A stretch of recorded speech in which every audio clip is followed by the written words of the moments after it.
get it going and everything like that. You know what I mean?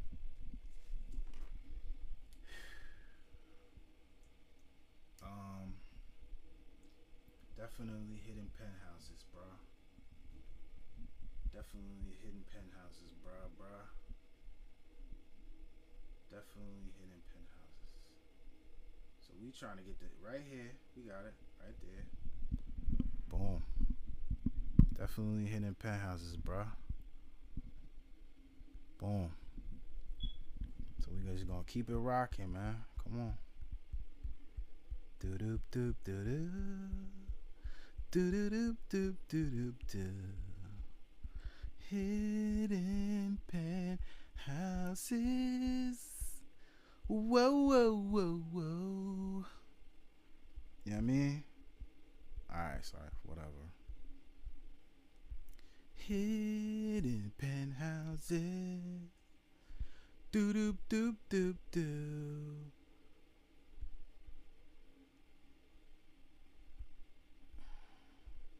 So here comes the next one. Fields Corner. In Fields Corner, there was an apartment complex near to the train station, a few stories high and very clean. The people in the complex fucking love one another. They will babysit one another's kids, do errands, slander others, interact, socialize, and entertain one another. Predominantly Spanish and black and one white family, Phil's Corner was pleasant enough, but it looked hot like some street things will go on. But this is not that story. The street forked and winded and stretched towards dope two-family houses surrounded by trees and concrete. The train station, with the hustle of people headed to work and school, was the focal point of some shops at a shopping plaza and some more shit. Phil's Corner was damn near the most beautiful part of the hood. Then down the block, towards the train station, was many apartment complexes, a few stories high, one after another. There was a park, ball court, 24-hour stores, McDonald's, plenty nearby in the realm of commerce. There was a lot of Asians on the Ave, on the other side of the station, black, Spanish people, and things like that. Cars would be flying down Geneva Ave, headed to Roxbury and downtown. There were mad stray dogs. The young girls would socialize on the steps in front of the building. They wouldn't be selling anything, just chilling. They might burn, but that was about it. They would attract young guys, grown men, shooters, dudes who just came home. They were intimidating enough just sitting there, strangers passing by, just leave them alone. They collectively had beef with some Asian chicks who did the same shit. Asian chicks thinking, hey, like repel. Geneva Ave, the other side, like JFK Boulevard or Dorchester Ave or something, a large Southeast Asian community. It was pleasant all the time, weed and platters. Cars racing by with the music blaring, endless chatter on the steps. It was a city environment. Guys ran half-court games at the park. The rims had been sponsored by Reebok. The court was new from the paint to the technological turf. These were some of the people the chicks up the street were being into. People were out and about enjoying the day. Young guys were boning old ladies in apartments behind the closed doors. The girls was passing Sesamina in front of the building and popping shit about the last weekend. When you only have hate, you have to hope it doesn't infect what's left of the ignorance and apathy. All right, fuck you, Besso. Misplaced horniness dumb fights hotties, and this chick can't hold her liquor for shit, said one girl. The other one goes, imagine carrying her fat ass for 8 blocks. Dialogue. She says again, I think I'm gonna throw up. They was looking at pictures. And they said, the dialogue continues, bums upon bums. Bums to the right of them, huh? I don't know how a group of women would talk, but they explain an altercation with some other young women. Geneva Ave versus Dorchester Ave and shit. It was crazy. Till was there.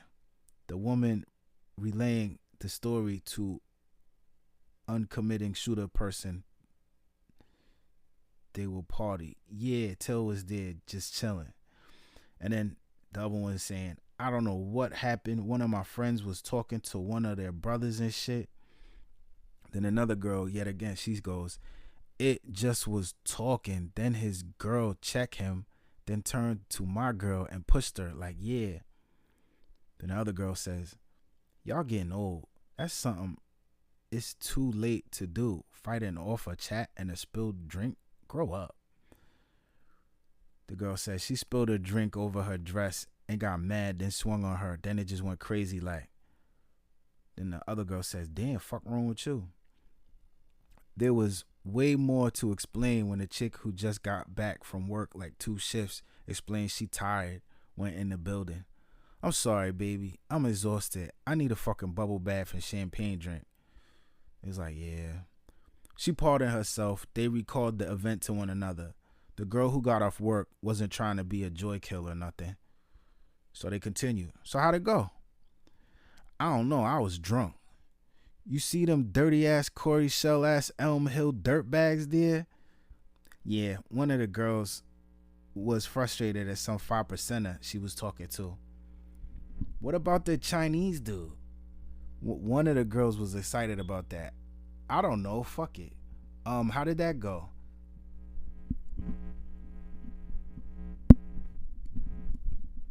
The young dude from the Celtics was there. He gave me his number and shit. The white girl bagged the NBA rookie. She made not a big deal about it. She's like, I was dancing on him and he was really in my ear like, I want to get to know you and shit. The other girl didn't say this, but in her mind she said, bitch. But she said, damn, I didn't think to talk to that dude. He was like distant or some shit. They was high. One saw a dead bird flying through a broken sky. One of the Spanish chicks slumped over from the green. The fight was interesting, but that was pissing some of the chicks off. The dude I bagged is coming through later. The other girl says, oh. The white girl continues, whoever they had beef with made the same statement. The white girl continues, the bitch from the club threatened to come through on some payback shit. They were in the fighting, so all the girls perked up.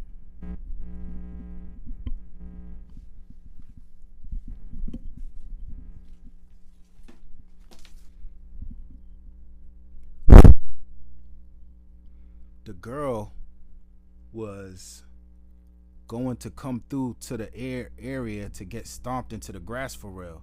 Yo, the other girl says, call the NBA dude, yo. Put him on speaker. One of the Spanish chicks wanted to analyze him up. She called, but he didn't pick up. Cameron feelings. The air was getting fertile. The brother from before their young girl beef swung through. He pulled up to the stoop. They were chilling in a modest SUV. The white girl, she walked up to the wheel, hopped in, and they sped off. The sour friend lit another roll up and passed it around. Her friends decided she was lucky and had powers. The young women on the set were apathetic from the chiba.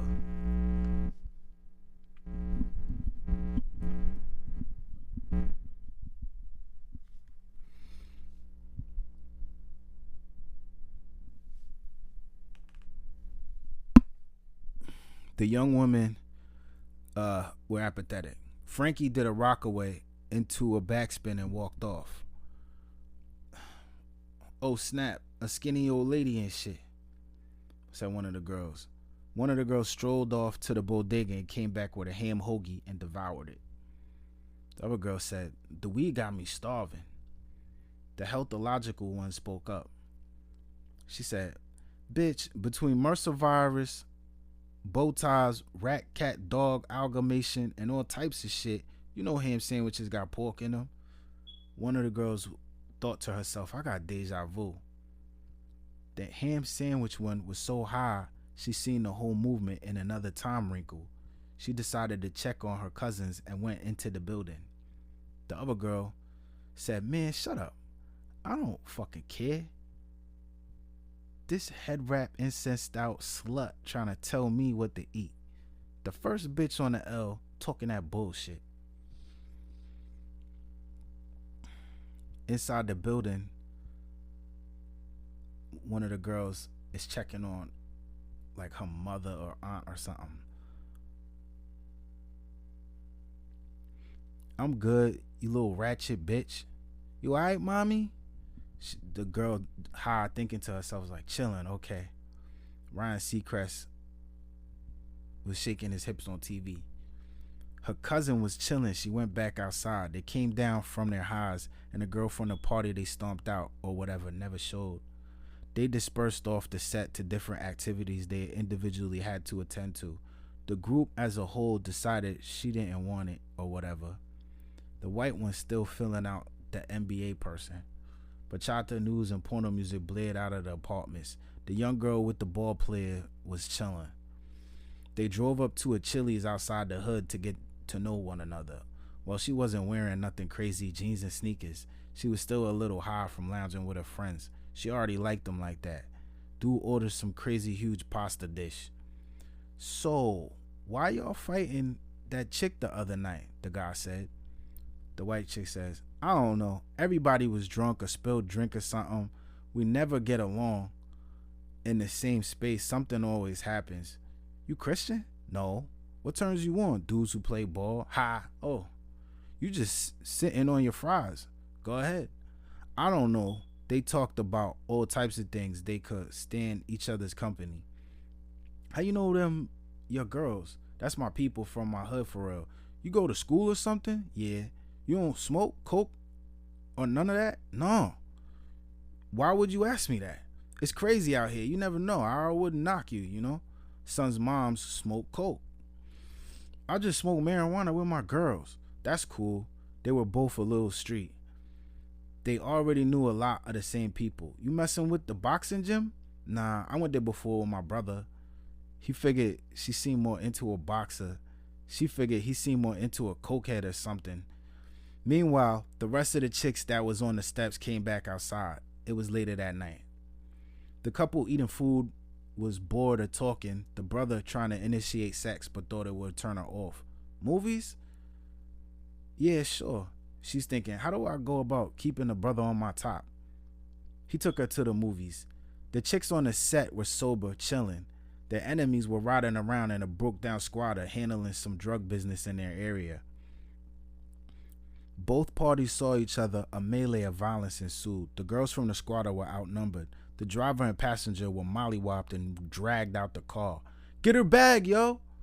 One of the girls grabbed the pack they came out there to get. They were stomped and kicked furiously, dragged by their hair and punched in the side of their faces. One of the grandmoms came outside, hearing the commotion above her radio. "What y'all doing? Leave these poor girls alone." They stopped. One of them gave a wry smile, showing them the saran wrap QP they grabbed off the passenger. The grandmom demanded they disperse. She helped them up off the ground and gave them both $50. She knew the girls were from her building were out of pocket, so she was trying to think ahead of any more mess. The girl coupled up at the movie theater, put her head on son's arm or whatever so he felt close. The movie was alright. She's thinking, the fuck? He bit her ear lightly. She made a face but didn't tell him to stop or nothing. The girls that were fighting sat in the hallway, marveling on the come up. "Stupid ass chicks, yo. Damn, that's a quarter pound." They rolled up and burnt a little of the green they stole. Shanice threw up waiting for a carpool. Weird. "Let's make a movie." "Okay. What is that, cold?" She didn't say anything. She grabbed for his crotch and licked his forehead. He's like, "What? Fuck it." They left the movie while it was still going and did it at his crib. Doggy style, froggy style, and floggy style. Groggy style, hoggy style, soggy style. She lost a belly button ring. One of her girls texted her, but she didn't answer it. They were hype about the beef she had been gone since she left. Oh shit. Like, isn't that your block? They ate breakfast and watched TLC footage of her girls was on the local news beating the shit out of two Asian chicks. She covered her face but didn't really feel ashamed or nothing. They humped some more. On the block, police knocking on doors. From the cell phone footage, they had put a couple of her girls into police custody. Who recording people? It was late. We were the only people outside. Nothing was adding up. The remaining girls drove past the crib they assumed was their enemies and threw a brick through the window. Lady in front of the window, like, the fuck? An Asian mom rushed outside in pajamas, but they had sped up the block. It was a wrap. Whatever the problem was, people were trying to defuse the situation on both sides. The people that knew both parties, some guys from the area that wasn't like ass or whatever, explained that it's better if they chill out because they were single-handedly making the area hot. They gave the Chinese chicks the rest of the weed back and some sort of promise from everybody to not fuck up property and fuck shit up. They couldn't remember why they were feuding anyway. Tried to bust it Aisha Curry, but started to stink. All right.